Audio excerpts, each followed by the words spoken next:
Good morning. My name is Jessica Dumas, and thank you so much for joining me at Insights Inc. every Friday morning doing an interview. And I was just thinking this morning, I haven't decided on a number and how often I'm going to keep doing this, but I feel like I just want to keep doing this because I'm having so much fun. And I have a newsletter that you can sign up for to find out all of that information, to find the collection of the interviews that I'm doing, and you can find it also on YouTube. So I'm a professional life coach. I have an online coaching program, and I do facilitation programs or facilitation workshops. And often that looks like customer service skills, helping entrepreneurs and business professionals find the right energy to be running their business so their business is not running them. And another really big discussion I'm having is Indigenous inclusion. And my involvement with the Aboriginal Chamber of Commerce and the Winnipeg Chamber of Commerce has really allowed me to have that bridge in the professional community to have discussions with such a variety of people, including some of the First Nation communities in mostly in Manitoba. So in this work, and I say this all the time, I have a great workshop. I'm teaching people about the history and some of the current information of how Canada has a relationship with the Indigenous people and what that means. And often when I'm done, people say, well, I don't know how to connect with the Indigenous community. How do we talk to youth? There's so many questions. And in this time of reconciliation, I'm just really enjoying the opportunity to have these discussions and to be able to facilitate discussions. So today I'm really excited. I'm going to invite with me Shanley Spence. So there she is. Good morning, Shanley. How are you? Good. How are you? Good. I'm great. So thank you so much for joining me to do this. And thank you for sending me your bio. And I shared a little bit of that in my newsletter that I send out every week. I send it out on Wednesdays. Did I sign you up for that list? I don't remember. I think so, yeah. Okay, good. So yeah, you were part of I forgot what it was. The 2017. What was the name of the title? The Miss Indian World pageant, yeah. Right, yeah. So I remember seeing posts on Facebook about vote for you or, get support and that sort of thing. And I was we've never met, but I was like, wow, like who is this young girl and what is she doing? So I'm excited to be able to chat with you this morning. Good. So what is going on in your life? Tell us about you. Yeah, I just graduated from the University of Winnipeg. And thank you, with International Development Studies. So hoping to get a job out somewhere with the community, with development, with youth or families or young women. And so ever since I finished school, I've just been taking on opportunities. That Miss Indian World pageant happened in April. So I road tripped down with my family all the way down south with them. And so that was really fun. That was an amazing experience. Preparing myself for that kind of big event because there's, it's at the Gathering of Nations, one of the largest powwows in North America. So it was so many people, and then the opportunities that came from out of that was also really amazing to see and exciting. So I've had the opportunity to travel to different First Nations communities to showcase my hoop dancing or my fancy shell dancing, to speak a little bit about what I do and I guess our traditions and our teachings to the youth and to the communities there. So yeah, just traveling around, taking on opportunities. It's been really great. So for people that don't know, what is the Miss Indian World opportunity? What is it? Yeah, so it's a huge pageant that takes place at the Gathering of Nations. It's kind of one of their aspects towards the powwow because there's different aspects of Gathering Nations. There's that pageant. There's the trade show where local Indigenous vendors come together and showcase and sell their homemade jewelry or homemade crafts. And there's the powwow itself, and then there's also Stage 49 where entertainment comes out. But the Miss Indian World pageant is basically open to any young First Nations woman throughout North America or even the world. There was one young woman from Alaska, as far as Alaska, who traveled down, and it's kind of a process. You fill out the application, and then there's different factors towards the points that you're given. So there was an essay we had to write. There was a dance competition part. There was a huge traditional talent presentation. And then there was public speaking competition, and I think that was it. So we get points. There's a judge for each different component, and then points are put towards our name. And then at the end, whoever has the highest points, wins that title, and then has the opportunity to travel for a year, represent her home communities, and to represent the Indigenous nations across the world. And yeah, it's an amazing opportunity. That is such an amazing to get as far as you did in that. So congratulations. Thank you. So that's not your first time entertaining, though. You started a long time ago. Yeah. So what was that like? And what was your first public presentation? Yeah. Let's see.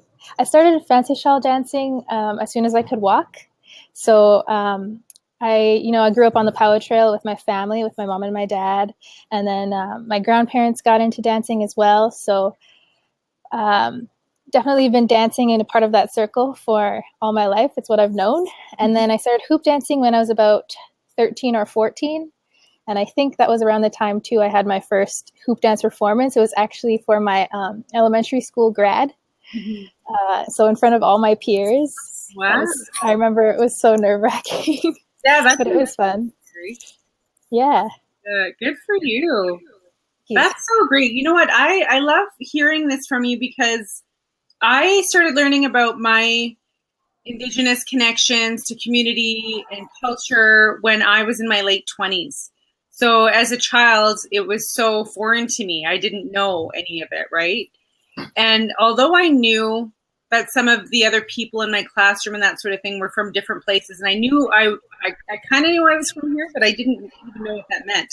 I just felt a connection to where I was, but there was still a big void. So I'm so fascinated by hearing about you growing up in the powwow trail, and it's almost like a dream to some Indigenous people, right? I'm a total urban Indigenous woman, but still Indigenous, right? So that's very exciting. Very exciting.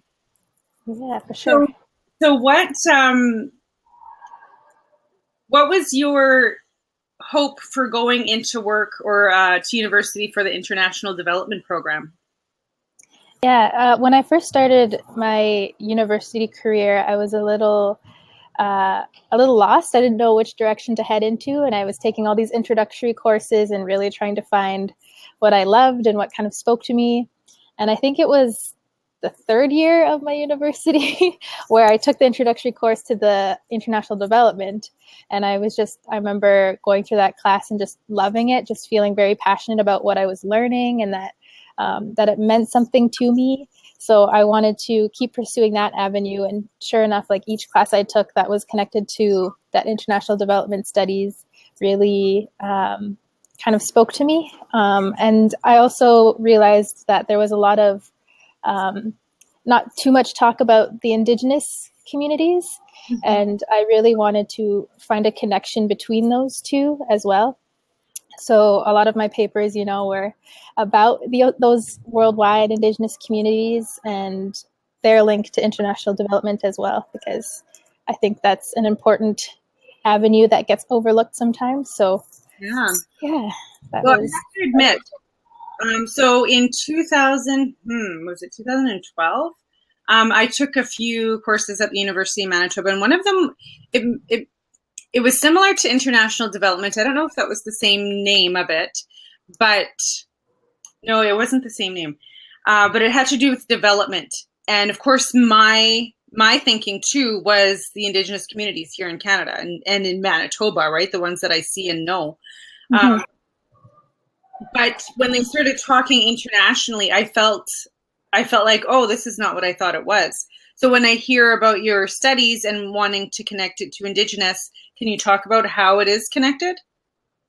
Yeah, we hear a lot about, our First Nations communities who are facing a lot of adversity and just challenges around, government policies and different development avenues.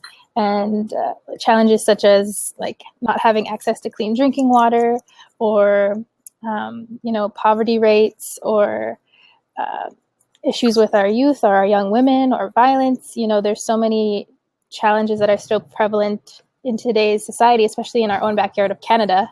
And it's often, I feel like, an issue that the government, I feel like, tries to,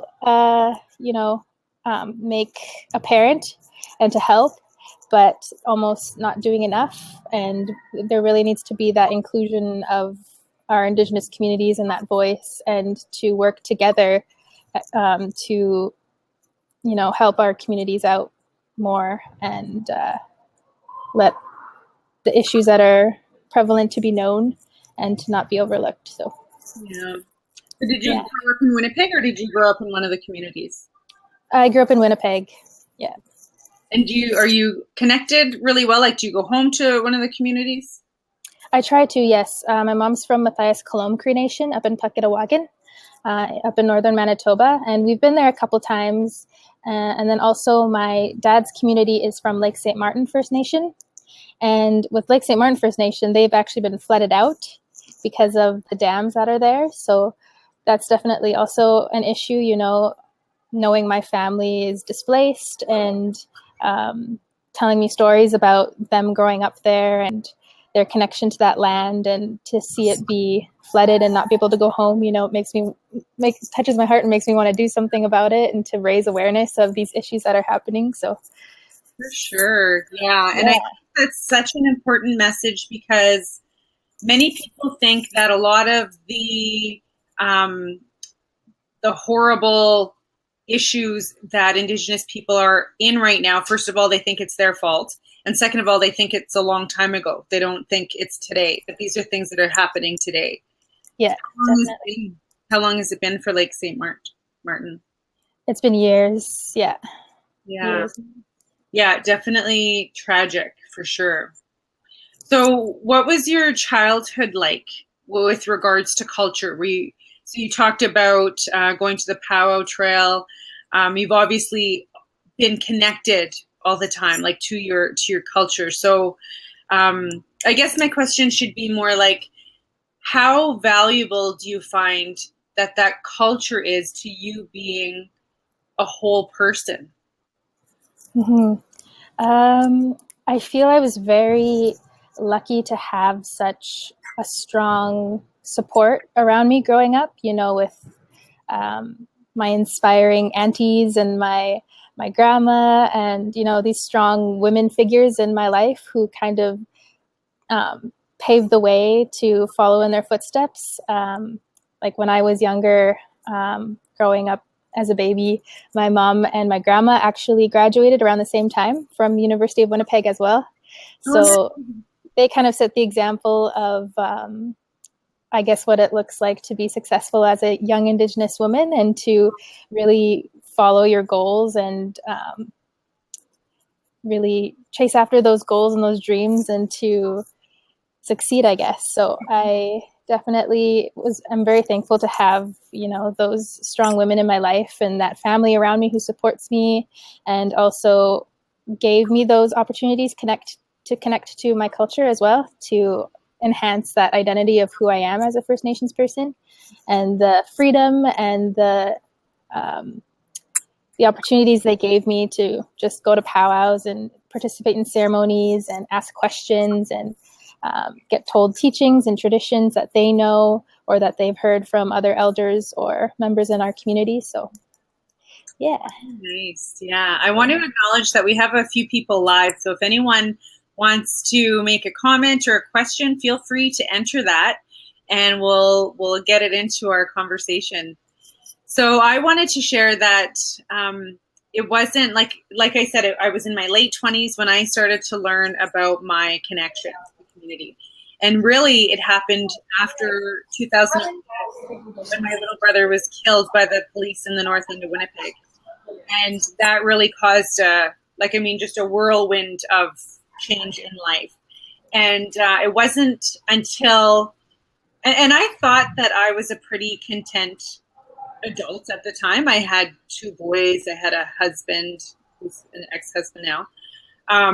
But it wasn't until I started to learn about my connections to community and to culture and to connecting with other Indigenous people that I was like, wow, like I feel like I'm growing. I feel like I'm a new person, right? And so I think about a lot of the people who still haven't got there yet, right? I mean, there's so many challenges, there's so many hard things in life, and especially in Indigenous life.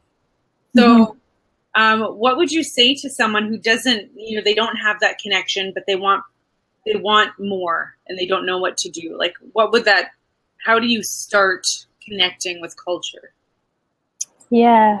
I'm also I'm still learning as well. I'm still connecting to that identity still too. I'm just trying to learn my language and just gain more teachings and traditions from both sides of my family, because I'm both, Swampy Cree and Anishinaabe.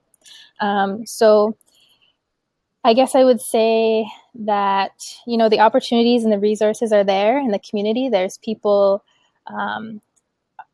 there's probably people around you who know ways to connect to that. And then there's so many different aspects of our culture as well. If you don't want to be a powwow dancer, you could be a singer with a hand drum. You could go to there's different types of ceremonies. There's different types of languages, different traditions.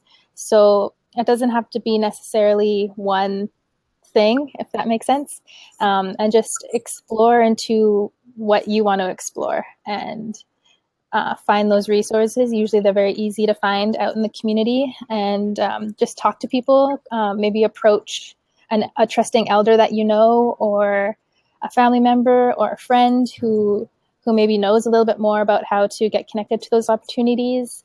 And then just explore with those. If it's something that's not for you, then you don't necessarily have to keep continuing with that part of that. It's really important to explore what feels right to you and what looks after your spirit and your all those 4 directions of your life. So yeah, for sure. And to be open and keep asking questions. Right? That's what I would say. Sure. Don't stop asking questions. If you don't get the right answer, don't stop asking questions. Yeah. So what would you say motivates you in what you're doing? So I know that you said you wanted to help communities, Indigenous women. So what really motivates you? How did you find that? What really motivates me? I guess a lot of things. I've worked a lot with young women here in Winnipeg, and just to hear their stories and to hear, our mentors' stories, and our young people are so inspiring, and they're the ones who are going to pave the way for our future as well, and who are paving the way for our future. They're doing amazing things, and just the inspiration from the younger generations, I suppose, and then also thinking about the generations that will come after them, and then what kind of society or surroundings we want to leave for them too is what really motivates me as well. And I guess just listening to our elders as well speak about how there needs to be that reclamation of who we are. There needs to be that reconnection to our land and to our water and to our cultures and our languages, because all of those go hand in hand if we really want to make an impact towards, I guess, a better Indigenous community and stronger reconciliation between Indigenous and non-Indigenous, and really find ways to help our communities around the world. Mm-hmm. Yeah. See, this is why I love these conversations. It's so deep, right? I mean, here, I send you a message saying, hey, would you like to have this chat with me on this webinar? But it's such an amazing opportunity to connect. So last week I connected with a woman named Jules Kustachin, who's she's a media artist. She has a new film that she just released recently about her young twins who are 10, and they're going through, excuse me, they're going to be cutting their hair soon because they're transitioning to a new stage in life. And it's an amazing film. But it's so amazing to be able to connect with people because there's so many people that are doing such great things, right?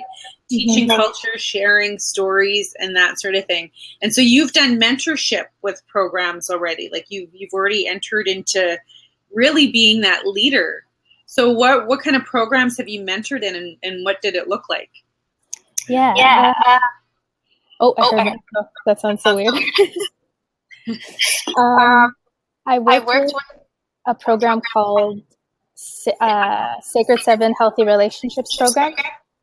And that was with young women 18 and under through the University of Winnipeg here at the Recplex. And it was hand-in-hand teaching hoop dancing, but also that connection to their self-esteem, their self-confidence, what healthy relationships look like with yourself and with your community and other people. So that was a really amazing program. And that's been going for about 3 years now. We will be entering our 4th year next year. So I've been doing that. And then I also started up my own hoop dancing program with the City of Winnipeg. And that was held in the north end of Winnipeg at the St. John's Leisure Center. And just inner city youth, any gender, any age. It was kind of a drop-in basis. And that was a lot of fun too. I've been doing that for about almost 2 years now, I think. And so I did that. And then I also did a program with the Manitoba Youth Center for a while, just teaching the young women there powwow, what I know about powwow dancing and those teachings. And it was a really amazing experience for sure. That's great. So what kind of opportunities are you looking for right now to get involved in? Yeah, I'm definitely looking to take more opportunities for traveling to different communities, either around Canada or extending further than that, just with hoop dancing and kind of speaking a little bit about who I am as an Indigenous person and what that means to me. And then also taking those messages with me to raise awareness about our communities here back home and to further educate, Canadians or non-Canadians, Indigenous, non-Indigenous, just a little bit about the teachings that I've been known and what I've been told. So doing that. And then also I really want to start growing my little business a little bit with my website and with my blog and really also kind of doing what you're doing, connecting people. I think it's such a wonderful thing, and it's time for us to, share our stories like this and to listen to one another and grow audiences and get stronger together as a community. So, yeah. Yeah, if there's any way I can help, let me know. I'm totally excited about that. Good for you. Thank you. So you're just graduating. You've got your degree in international development. Is that the name of the degree? Yeah, Bachelor of Arts in International Development, yeah. And I mean, you're active. You're always doing stuff. So I know that you, in addition to your business and your website, you've always got goals going on, right? Just like me. And sometimes my friends think I'm crazy because every time we get together, I have a new idea. I'm like, oh my God, what do I do? And so what is it for you? I'm sorry if you can hear my dog barking upstairs. So what is your next goal? What's your big exciting thing? I don't know yet. And I think that kind of excites me too, not knowing. And I'm really just in the process right now of really exploring more about who I am and what I'm passionate about and what I want to do, especially career-wise. So I've just been trying a lot of new things, trying to meet a lot of new people, trying to find, my own healing processes and just grow more as a young Indigenous person and just try different avenues and see where it takes me, see where it leads me. Good for you. That's such a great place to be because it really, like what I hear from you saying that is that you're open, right? And that's so important to be successful. You have to be open. And I also think that it's a normal thing or a natural thing to be excited about what's going to happen next, right? And I know that's not always easy to get there, right? We go through obstacles and challenges in life and that sort of thing, and it's hard to get there, and it's hard to stay there. And I think like there's I've had people say to me over the years, "Why are you always so happy?" And as if I'm irritating them, and I'm sorry that I'm trying to enjoy my life. But it's a lot of work, right? And you know that as well, I'm sure, because life is life and it's not all roses. But Yeah. what do you do personally to stay positive and to stay upbeat and to say, you know what, all of this stuff is going to come and hit me and I'm going to find my way, but what is it that helps you do that? Yeah. There's definitely ups and downs to life, but I guess a lot of what I do is just trying to keep that open mind, trying to keep positive thoughts. When I am feeling down or feeling a little out of it, I always I look to those 4 directions of the physical, emotional, mental, and spiritual. And then just seeing which area I need to kind of pay more attention to. So sometimes, I just need a good smudge and a good prayer just to ask for that continued, I guess, courage and perseverance, and to help me just asking, because we always have spirit helpers around us, is what I've been told. So if you speak to them, they can guide you and support you, and you'll feel a little more safer in the direction that you're going. So I do that a lot as well. And just trying to keep myself balanced as much as possible, staying healthy, trying to clear my mind. I'm a lover of lists. So I'll write down lists of how I'm feeling, or goals, or things that I feel like I need to do to kind of uplift my spirits. So yeah, things like that. That's great. Yeah. So talk a little bit about your website. What's your web address and what will people find there? Yeah, so I actually got a new, what would it be called? Admin name. It's Anishinaabe.com, but there's kind of a creative twist to it, because Anishinaabe is usually spelled with an I, like ANISHINAABEE. But I switched the I to an A so that my name is in the middle, that Shan. So it's Anishinaabe. Get that. Awesome. Way to go. Yeah, so I changed it a little bit, but and it's basically just a website to, it's growing as well. I've just shared a lot of my travel experiences on there, some of my writing that I do, because I write a lot of poetry or short stories, so I share that, and just different experiences I've had throughout my life, but I really want to expand it out to the community as well.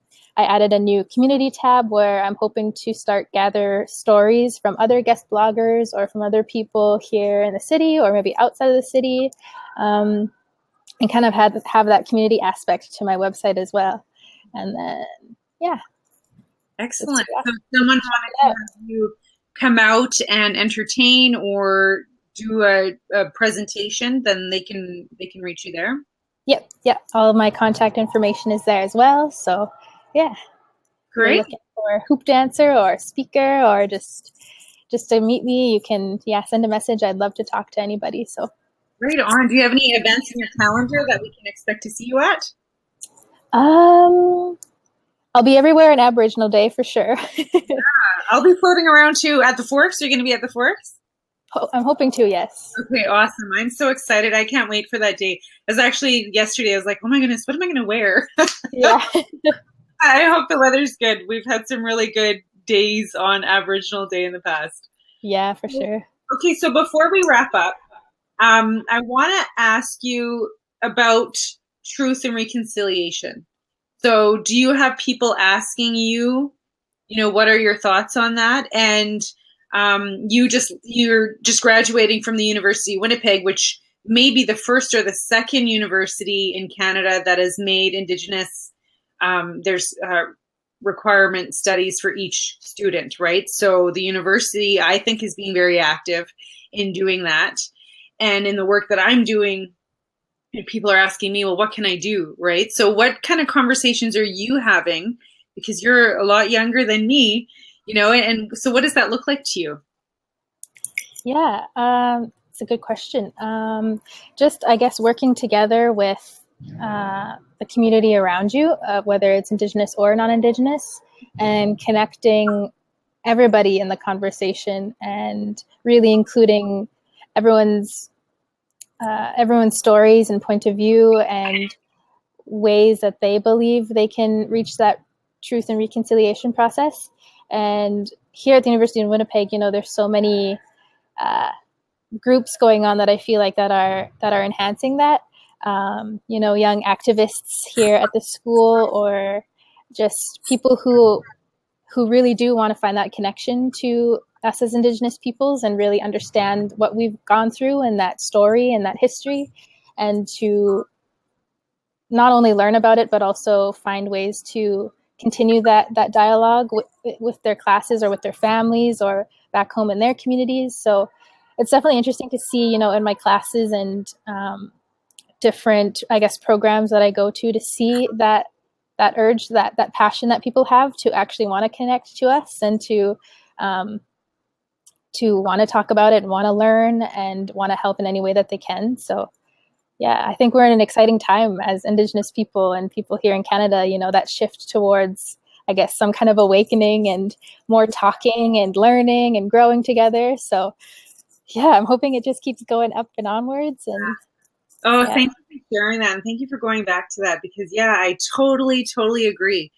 And I did a talk. I'm going to share a video on my Facebook and stuff like that soon, but I did a talk recently.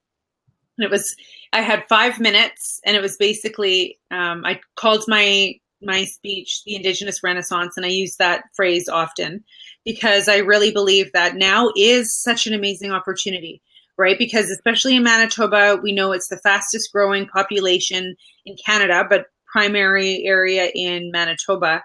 And there's this generation gap, right? Lots of gaps. There's the baby boomer generation exiting the workforce, and then the next population coming up is the Indigenous community. And it really is a renaissance, because now that we have the attention of the Truth and Reconciliation calls to action, and people are listening because our Prime Minister is acknowledging it worldwide or nationwide. There's so much opportunity, right? So I totally agree with you, and I'm happy to hear that message. So do you have anything else that you'd like to share before I let you go? Not that I can think of.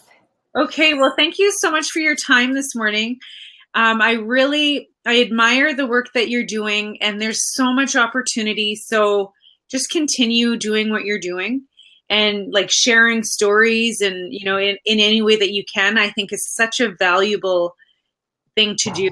Right. And I admire how strong you are in your culture and how you demonstrate that for others. So way to go. And thank you for being you. Oh, thank you so much. Thank you. Okay, so we're going to say goodbye to Shanley. You can find her at Anishinaabe.com. That's ANISHANAABE.com. And on Facebook and Twitter and all that stuff. So have a great day. And thank you. I look forward to hopefully seeing you on Aboriginal Day, and we'll take a selfie. Yes, for sure. Okay, have a great day. Okay, you too. Thanks. Bye. Bye. Wow, she is excellent and beautiful, and I just want to hug her. So you know what? Thank you. If you are watching this video, you can share this video. I'm going to upload it on my YouTube channel. I'm available for sponsorship. So if you want to ensure that other people can see this message and be inspired the way that you're inspired, then let me know. Share this message. I'm going to repost it on Insights Inc. with Jessica Dumas on Facebook. And you'll notice there's also an opportunity for you to sign up for a newsletter where I'm sharing stories just like this with such amazing people, and you'll have all the strings to all the ways that we can connect. So I hope that you have a beautiful weekend. I love doing these shows on Friday because really the rest of the day I don't really have to do anything if I don't want to, but I probably will because I'm addicted to doing that. So thank you so much for being here, and thank you to Shanley. I'm going to post her website address as well. So yeah, right, rock on, Indigenous Renaissance. Bye.